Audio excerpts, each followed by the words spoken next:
So, I just had a solid poop on the carnivore diet. This is significant because on the carnivore diet, and just in general in my life, I've had a lot of diarrhea. I don't need to get into the reasons for that. Previously, I think it's just gut dysbiosis, but having a solid poop on the carnivore diet is significant because last week I was not having solid poops and I was having trouble sleeping. And this week I'm not having diarrhea, I'm having solid poops, and I am not having trouble sleeping. And the reason for this change is my theory on carnivore. I believe that in order to allow carnivore adaptation to take place properly, I have implemented 36-hour fasts, 48-hour, 36 to 48, depending on how my body feels, once a week.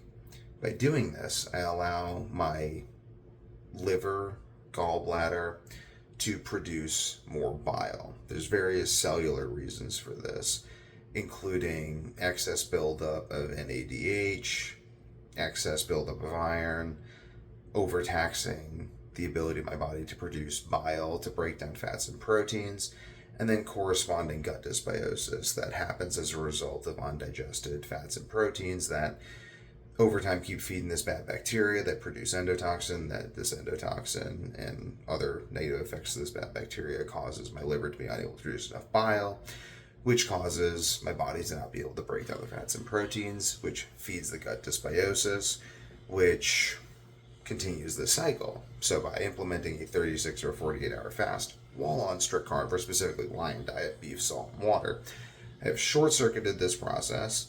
I am now having solid poops and sleeping very well.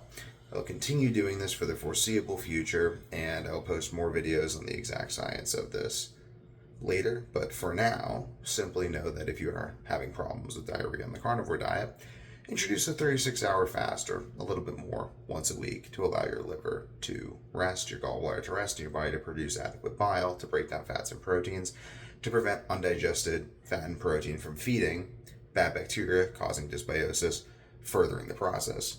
The process starts when your body is simply overtaxed and bile production is energy expensive. It requires our digestive systems to rest, and continually overtaxing them with food leads to reduced bile, leads to unbroken down protein and fat, leads to dysbiosis, leads to reduced bile.